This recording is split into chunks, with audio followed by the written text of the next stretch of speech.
शिवानी और आप देख रहे हैं बीजापुर एक्सप्रेस। चलते हैं खबरों की ओर।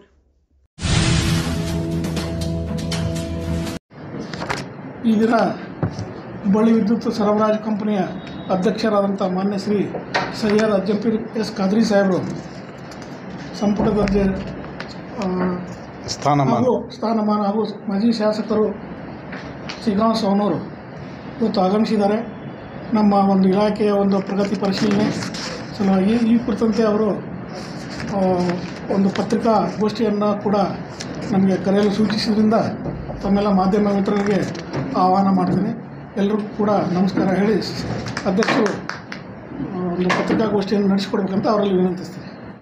ನಮಸ್ಕಾರ, ನಿಮ್ಮೆಲ್ಲರಿಗೆ ಸ್ವಾಗತ. ವಿಜಯಪುರ ಜಿಲ್ಲೆಯ ಈ ಒಂದು ಪ್ರವಾಸದ ಸಂದರ್ಭದಲ್ಲಿ ನಮ್ಮ ಎಸ್ಕಾಂ ಇಲಾಖೆಯ ಪ್ರಗತಿ ಪರಿಶೀಲನೆ ಸಭೆ, ನಮ್ಮ ವ್ಯವಸ್ಥಾಪಕ ನಿರ್ದೇಶಕಿಯಾಗಿರ್ತಕ್ಕಂಥ ವೈಶಾಲಿ ಮೇಡಮ್ ಅವರು ಕೂಡ ಆಗಮಿಸ್ತಾರೆ. ಈಗ ಈ ಸರ್ಕಲ್ನಲ್ಲಿ ಬರುವ ಎಲ್ಲ ಡಿವಿಷನ್, ಸಬ್ ಡಿವಿಷನ್ ಎಲ್ಲ ಇಲಾಖಾ ನಮ್ಮ ಸೀನಿಯರ್ ಆಫೀಸರ್ ಜೊತೆ ನಾವು ಈ ಪ್ರೆಸ್ ಮೀಟ್ ಮುಗಿದ ತಕ್ಷಣ ರಿವ್ಯೂ ಮಾಡ್ತೀವಿ. ವಿಜಯಪುರ ಜಿಲ್ಲೆಯಲ್ಲಿ ಏನು ನಮ್ಮ ರೈತರಿಗೆ, ವಿಶೇಷವಾಗಿ ಗೃಹ ಜ್ಯೋತಿ ಬೆನಿಫಿಷರೀಸ್ಗೆ, ಜೊತೆಗೆ ನಮ್ಮ ಗ್ರಾಹಕರಿಗೆ ಏನೇನು ಆಗಬೇಕು, ನಾವು ಮಾಡಬೇಕು, ಅವರಿಂದ ಏನು ಸಮಸ್ಯೆ ಇದೆಯಲ್ಲ ಪ್ರಗತಿ ಪರಿಶೀಲನೆಯಲ್ಲಿ ನಾವು ಮಾಡ್ತೀವಿ ಅಂತೇಳಿ ಸಂದರ್ಭದಲ್ಲಿ ಹೇಳ್ತೇನೆ. ಇವತ್ತು ಮಾನ್ಯ ಮುಖ್ಯಮಂತ್ರಿಗಳು, ಉಪಮುಖ್ಯಮಂತ್ರಿಗಳು ಮತ್ತು ನಮ್ಮ ಇಂಧನ ಸಚಿವರು ಅವರ ಒಂದೇ ಒಂದು ಕನಸು, ನಮ್ಮ ರೈತರಿಗೆ ಸಮರ್ಪಕವಾಗಿ ವಿದ್ಯುತ್ ಕೊಡಬೇಕು, ನಮ್ಮ ಗೃಹ ಜ್ಯೋತಿ ಫಲಾನುಭವಿಗಳಿಗೆ ಸಮರ್ಪಕವಾಗಿ ವಿದ್ಯುತ್ ಕೊಡಬೇಕು, 100ಕ್ಕೆ 100 ನಾವು ಟಾರ್ಗೆಟ್ ರೀಚ್ ಆಗಬೇಕು ಅನ್ನೋಂಥ ಮಾನ್ಯ ಮುಖ್ಯಮಂತ್ರಿಗಳು ಮತ್ತು ಇಂಧನ ಸಚಿವರ ಮಾರ್ಗದರ್ಶನ, ಡೈರೆಕ್ಷನ್ ನನಗೆ ಆಗಿದೆ. ಆ ಹಿನ್ನೆಲೆಯಲ್ಲಿ ಈಗಾಗಲೇ ನಮ್ಮ ಎಸ್ಕಾಂ ವ್ಯಾಪ್ತಿಯಲ್ಲಿ ಬರುವ 7 ಜಿಲ್ಲೆಯಲ್ಲಿ ನಾವು ಪ್ರವಾಸ ಮಾಡ್ತಾಯಿದ್ದೀವಿ. ಎಲ್ಲ ಕಡೆ ಏನು ಇವತ್ತು ನ್ಯೂನತೆಗಳಿದಾವೆ, ಎಲ್ಲೆಲ್ಲೇ ಸಮಸ್ಯೆಗಳಿದಾವೆ, ಅದು ಎಲ್ಲ ಅಟೆಂಡ್ ಮಾಡಬೇಕು, ಅಪಘಾತ ರಹಿತ ಎಸ್ಕಾಂ ಮಾಡಬೇಕಂತೇಳಿ ನನ್ನ ಕನಸಾಗಿದೆ. ಆ ಹಿನ್ನೆಲೆಯಲ್ಲಿ ನಾನು ಕೆಲಸ ಮಾಡ್ತಾಯಿದ್ದೀನಿ. ಚಪ್ಪಾಳಿ ಹೊಡಿಬೇಡ್ರಿ ಯಾರು. ಈಗಾಗಲೇ ನಾವು ಈ ಅಕ್ರಮ್ ಸಕ್ರಮ್ ಒಂದು ಯೋಜನೆ ಇತ್ತು, ಅದು ಸ್ವಯಂ ಘೋಷಿತ ಯೋಜನೆ. ಅದು ನಮ್ಮ ಸರ್ಕಾರ ಅದರ ಬಗ್ಗೆ ಭಾಳಷ್ಟು ಮಾನ್ಯ ಇಂಧನ ಸಚಿವರು, ಮಾನ್ಯ ಮುಖ್ಯಮಂತ್ರಿಗಳು ಭಾಳಷ್ಟು ಚಿಂತನೆ ಮಾಡಿ ಈಗ ಏನು 2023ವರೆಗೆ 2023ವರೆಗೆ ಯಾರು 10,000 15,000 ಕಟ್ಟಿದ್ದಾರೆ ಅವರಿಗೆ ನಾವು TC ಕೊಡಬೇಕು, ಅವರಿಗೆ IP ಸೆಟ್ಗಳಿಗೆ ಕನೆಕ್ಷನ್ ಕೊಡಬೇಕಂತೇಳಿ 7 ಜಿಲ್ಲೆ ವ್ಯಾಪ್ತಿಯಲ್ಲಿ 15,200 ರೈತರಿಗೆ IP ಸೆಟ್ಗೆ ನಾವು ಕನೆಕ್ಷನ್ ಈಗಾಗಲೇ ಪ್ರೋಗ್ರೆಸ್ನಲ್ಲಿದೆ, ಪ್ರಗತಿಯಲ್ಲಿದೆ, ಕೆಲಸನೂ ಪ್ರಾರಂಭ ಆಗಿದೆ. ಅದು ಒಂದು. ಎರಡನೇದು, ನಮ್ಮ ಮುಖ್ಯಮಂತ್ರಿಗಳು ಮತ್ತು ಎನರ್ಜಿ ಮಿನಿಸ್ಟ್ರ್ ಕನಸು, ನಮ್ಮ ರೈತರು ರಾತ್ರಿ 7 ತಾಸು ಕರೆಂಟ್ ಕೊಡ್ತೀವಿ ನಾವು, 3 ಫೇಸ್. ರೈತರಿಗೆ ಭಾಳಷ್ಟು ತೊಂದರೆ ಈಗಾಗಲೇ ಮಾನ್ಯ ಮುಖ್ಯಮಂತ್ರಿಗಳು, ಇಂಧನ ಸಚಿವರು ತಿಳಿದುಕೊಂಡು ರೈತರಿಗೆ ಹೊಲದಾಗ ನೀರು ಬಿಡುವಾಗ ಹಾವು ಹುಳ ಹುಪ್ಪಡಿ ಕಾಟಿರೋದ್ರಿಂದ ಡೇದಲ್ಲಿ 3 ಫೇಸ್ ಕೊಡಬೇಕು, 7 ಅವರ್ ಅನ್ನುವಂಥದ್ದು ಈಗಾಗಲೇ ದೊಡ್ಡಬಳ್ಳಾಪುರ, ಚಿಕ್ಕಬಳ್ಳಾಪುರ ಮತ್ತು ಗದಗ ಜಿಲ್ಲೆಯ ರೋಣ ತಾಲೂಕಿನ ಮೂಷಿಗಿರಿಯಲ್ಲಿ ನಾವು ಚಾಲನೆ ಕೊಟ್ಟಿದ್ದೀವಿ.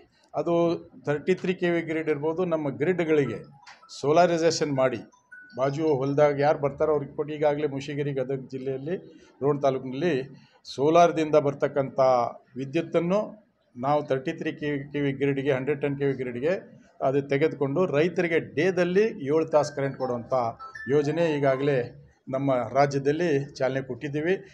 ಬರ್ತಾ ಎಲ್ಲ ಕಡೆಯೂ 7 ಅವರ್ ನಮ್ಮ ಫಾರ್ಮರ್ಸ್ಗೆ ಕರೆಂಟ್ ಕೊಡುವಂಥದ್ದು ಈಗಾಗಲೇ ಅದು ಭಾಳ ನಮ್ಮ ಮುಖ್ಯಮಂತ್ರಿಗಳು ಮತ್ತು ಇಂಧನ ಸಚಿವರ ಕನಸಾಗಿದೆ. ಆ ಕೆಲಸ ಕೂಡ ನಾವು ಮಾಡ್ತಾಯಿದ್ದೀವಿ. ಮತ್ತು ಏನು 2023ವರೆಗೆ 50 ರೂಪಾಯಿ ಕಟ್ಟಿ ಯಾರು ರಿಜಿಸ್ಟರ್ RR ನಂಬರ್ ತೊಗೊಂಡಿದ್ದಾರೆ, 50 ರೂಪಾಯಿ ಕಟ್ಟಿ 10,000 ರೂಪಾಯಿ ಕಟ್ಟಿ RR ನಂಬರ್ ತೊಗೊಂಡವ್ರಿಗೆ 15,200 ರೈತರಿಗೆ ನಾವು IP ಸೆಟ್ಗೆ ಕನೆಕ್ಷನ್ ಕೊಟ್ಟು ಈಗಾಗಲೇ ಭಾಳ ಆಲ್ಮೋಸ್ಟ್ ಮುಗಿಯೋ ಹಂತದಲ್ಲಿ ಇದೆ. ಈಗ 50 ರೂಪೀಸ್ ಕಟ್ಟಿ ಯಾರು RR ನಂಬರ್ ತೊಗೊಂಡಿದ್ದಾರಲ್ಲ ಅವ್ರಿಗೆ ಈಗಾಗಲೇ ಟೆಂಡರ್ ನಾವು ಕರೆದೀವಿ. ಟೆಂಡರ್ ಈಗ ಪ್ರಗತಿಯಲ್ಲಿದೆ. 23,000 ರೈತರಿಗೆ ನಾವು IP ಸೆಟ್ಗಳಿಗೆ ಕನೆಕ್ಷನ್ ಕೊಡ್ತಾಯಿದ್ದೀವಿ. ಈ 7 ಜಿಲ್ಲೆ ವ್ಯಾಪ್ತಿಯಲ್ಲಿ 23,000 ರೈತರಿಗೆ ನಾವು IP ಸೆಟ್ಗೆ ಕನೆಕ್ಷನ್ ಕೊಡ್ತಾಯಿದ್ದೀವಿ. ಜೊತೆಗೆ ನಾನು ಬಿಜಾಪುರದಲ್ಲಿ ಬಂದು ರಿವ್ಯೂ ಮಾಡಿ ನಂತರ ಪ್ರೆಸ್ ಮೀಟ್ ಮಾಡಬೇಕಂತಿತ್ತು. ಆದರೆ ಕೆಲವು ಒತ್ತಡ ಇರೋದರಿಂದ ರಿವ್ಯೂಕ್ಕಿಂತ ಮುಂಚೆ ನಾವು ಪ್ರೆಸ್ ಮೀಟ್ ಮಾಡ್ತಾಯಿದ್ದೀವಿ. ಭಾಳ ಸಂತೋಷದಿಂದ ಹೇಳಿಕೆ ಬಯಸ್ತೇನೆ. ವಿಜಯಪುರ ಪಟ್ಟಣಕ್ಕೆ ಅಂಡರ್ಗ್ರೌಂಡ್ ಕೇಬಲ್ ಈಗಾಗಲೇ ನಮ್ಮ ಇಂಧನ ಸಚಿವರು ಅದಕ್ಕೆ ಮಂಜೂರಾತಿ ಕೊಟ್ಟಿದ್ದಾರೆ. ಅದು ಕೆಲಸ ಪ್ರಗತಿಯಲ್ಲಿದೆ. ಅತಿ ಶೀಘ್ರದಲ್ಲಿ ವಿಜಯಪುರ್ಗೆ UG ಕೇಬಲ್ ನಾವು ಅಳವಡಿಸ್ತೀವಿ ಅನ್ನೋಂಥ ಭಾಳ ಸಂತೋಷದಿಂದ ವಿಜಯಪುರ ಪಟ್ಟಣದ ಎಲ್ಲ ನಿವಾಸಿಗಳಿಗೆ ಮಾನ್ಯ ಜಿಲ್ಲಾ ಉಸ್ತುವಾರಿ ಸಚಿವರಾಗಿರ್ತಕ್ಕಂಥ MB ಪಾಟೀಲ್ ಸಾಹೇಬರ ಮಾರ್ಗದರ್ಶನ ಮತ್ತು ಇನ್ನೊಬ್ಬರ ಬಸವನ ಬಾಗೇವಾಡಿ ಶಾಸಕರು, ನಮ್ಮ ಹಾವೇರಿ ಜಿಲ್ಲಾ ಉಸ್ತುವಾರಿ ಸಚಿವರು, ಸಕ್ಕರೆ ಸಚಿವರಾಗಿರ್ತಕ್ಕಂಥ ಸನ್ಮಾನ್ಯ ಶಿವಾನಂದ ಪಾಟೀಲ್ ಸಾಹೇಬರ ಮಾರ್ಗದರ್ಶನ, ನಮ್ಮ ಜಿಲ್ಲೆಯ ಎಲ್ಲ ಶಾಸಕರ ಒಂದು ಸಲಹೆಯ ಮೇರೆಗೆ UG ಕೇಬಲ್ ಕೂಡ ಮಾನ್ಯ ಇಂಧನ ಸಚಿವರು ಅದಕ್ಕೆ ಭಾಳ ಶೀಘ್ರದಲ್ಲಿ ಆ ಕೆಲಸ ಪ್ರಾರಂಭ ಆಗಬೇಕನ್ನುವಂಥ ಚಿಂತನೆ ನಮ್ಮ ಹೆಸ್ಕಾಂ ಇಲಾಖೆದಾಗಿದೆ, ನಮ್ಮ ಇಂಧನ ಸಚಿವರದಾಗಿದೆ. ಇದು ಭಾಳ ಸಂತೋಷದಿಂದ ಹೇಳಿಕೆ ಬಯಸ್ತೇನೆ. ಇವತ್ತು ನಮ್ಮ ವಿಜಯಪುರ ಜಿಲ್ಲೆಯಲ್ಲಿ IP ಸೆಟ್ 2,21,000 ಇದ್ದಾವೆ. ಆಮೇಲೆ ಗೃಹ ಜ್ಯೋತಿ 4,60,000 ಇದೆ ಗೃಹ ಜ್ಯೋತಿ. ಜೊತೆಗೆ 110 kV ಗ್ರಿಡ್ಡು 57 ಇದ್ದಾವೆ. 220 kV ಗ್ರಿಡ್ಡು 5 ಇದ್ದಾವೆ. 2133 kV ಗ್ರಿಡ್ ಇದ್ದಾವೆ. 916 ಫೀಡರ್ ಇದ್ದಾವೆ. 13 ಸಬ್ ಡಿವಿಷನ್ ಇದ್ದಾವೆ. 3 ಡಿವಿಷನ್, 1 ಸರ್ಕಲ್, 13 ತಾಲೂಕು ಈ ವಿಜಯಪುರ ಸರ್ಕಲ್ಗೆ ವ್ಯಾಪ್ತಿಯಲ್ಲಿ ಬರುವ. ಇದು ನಮ್ಮ ಇಲಾಖೆಯ ಒಂದು ಪ್ರಗತಿ ಪರಿಶೀಲನೆ ಸಭೆ ಕೂಡ ಮಾಡ್ತೀವಿ. ಜೊತೆಗೆ ನಮ್ಮ ವಿಜಯಪುರ ಸರ್ಕಲಕ್ಕೆ ಈಗಾಗಲೇ ನಾನು ಸರ್ಕಿಟ್ ಹೌಸ್ನಲ್ಲಿದ್ದಾಗ ನಮ್ಮ ವಿಜಯಪುರ ಪಟ್ಟಣದ ಮತ್ತು ಬೇರೆ ತಾಲೂಕಿನಿಂದ ಭಾಳಷ್ಟು ಸಾರ್ವಜನಿಕರು ಕೂಡ ಬಂದಿದ್ದರು. ವಿಜಯಪುರ ಸಿಟಿ ಜನನೂ ಕೂಡ ಭಾಳಷ್ಟು ಸಂಘ ಸಂಸ್ಥೆಗಳ ಅಧ್ಯಕ್ಷರು, ಪದಾಧಿಕಾರಿಗಳು, ನಮ್ಮ ಕಾರ್ಪೊರೇಟರ್ಸ್ ಬಂದಿದ್ದರು. ಆಮೇಲೆ ನಮ್ಮ ಪರಾಜಿತ ಅಭ್ಯರ್ಥಿ ಕೂಡ ಬಂದಿದ್ದರು.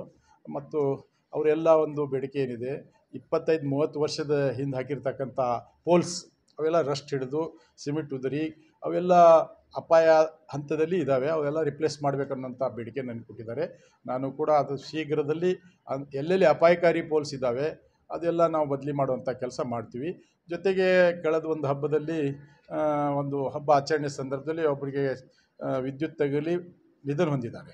ಅಂಥ TCಗಳು ಎಲ್ಲೆಲ್ಲಿ ಅಪಾಯಕಾರಿ ಪರಿವರ್ತಕ್ಕಿದ್ದಾವೆಲ್ಲ ಅದು ಕೂಡ ಶಿಫ್ಟ್ ಮಾಡುವಂಥ ಕಾಮಗಾರಿಗೆ ನಾನು ಈಗಾಗಲೇ ನಮ್ಮ ಅಧಿಕಾರಿಗಳಿಗೆ ಸೂಚನೆ ಕೊಟ್ಟಿದ್ದೇನೆ.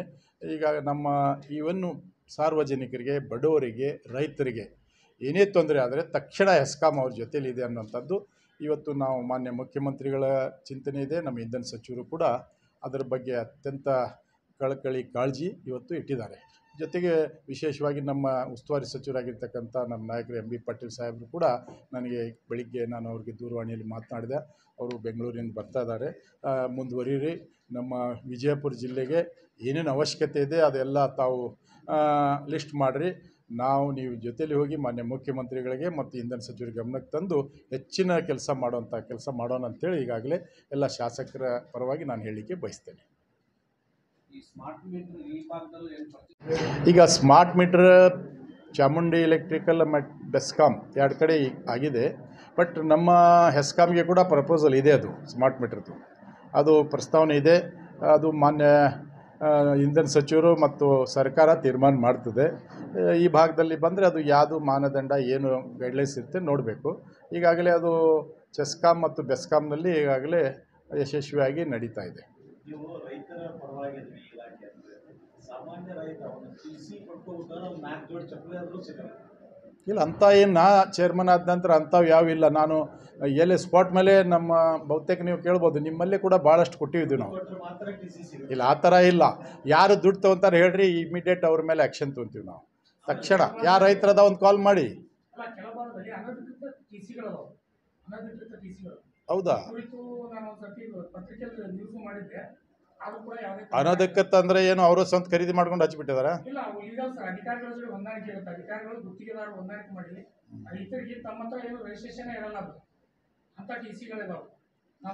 ಅನಧಿಕೃತ TC ಯಾರೇ ಇರಲಿ, ಎಷ್ಟು ದೊಡ್ಡ ವ್ಯಕ್ತಿ ಇರಲಿ, ಅವ್ರು ಅಳವಡಿಸಿದ್ರೆ ಅವ್ರ ಮೇಲೆ FIR ಮಾಡ್ತೀವಿ ನಾವು. ನಮ್ಮ ಇಲಾಖೆ ಅಧಿಕಾರಿಗಳಿಗೆ ಈಗ ವಿಜಿಲೆನ್ಸ್ನವ್ರಿಗೆ ಅದು ಸೂಚನೆ ಕೊಡ್ತೀನಿ. ಇಲ್ಲೇ ಇದ್ದಾರೆ ನಮ್ಮ ವಿಜಿಲೆನ್ಸ್ ಸರ್ಕಲ್ ಇನ್ಸ್ಪೆಕ್ಟರ್. ನೋಡಿ ವೆಂಕಟೇಶ್ ಅವರೇ, ಅದು ಎಂಥ ಯಾರು ಇರಲಿ, ಎಷ್ಟು ದೊಡ್ಡ ವಸೀಲಿ ಇರಲಿ, ಅವ್ರ ಮೇಲೆ FIR ಮಾಡಿ. ಅದಕ್ಕೆ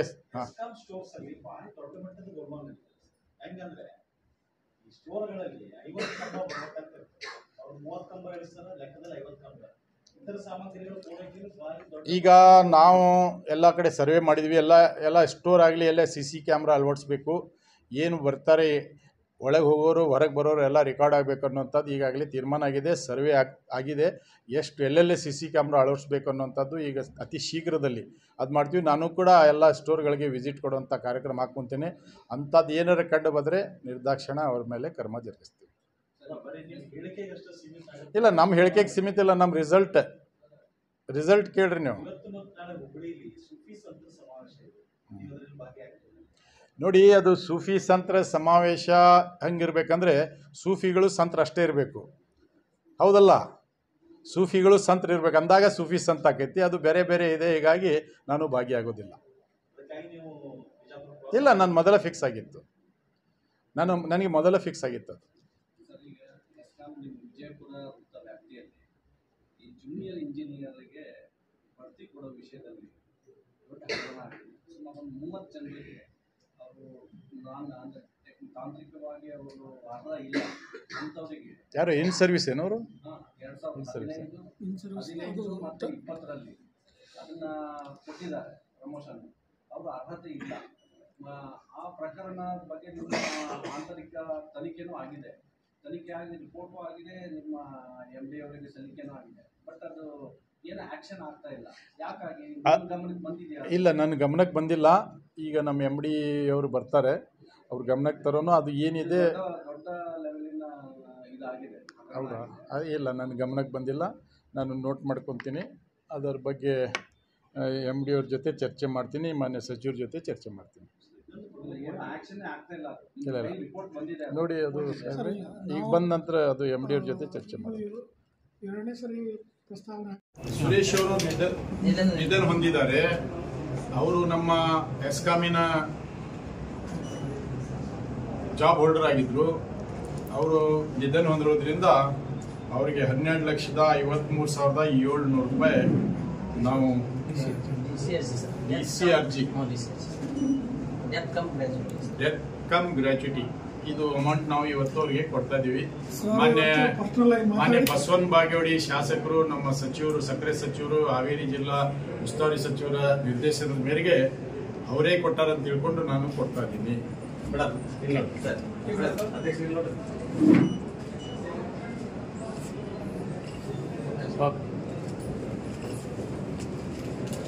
ಥ್ಯಾಂಕ್ ಯು.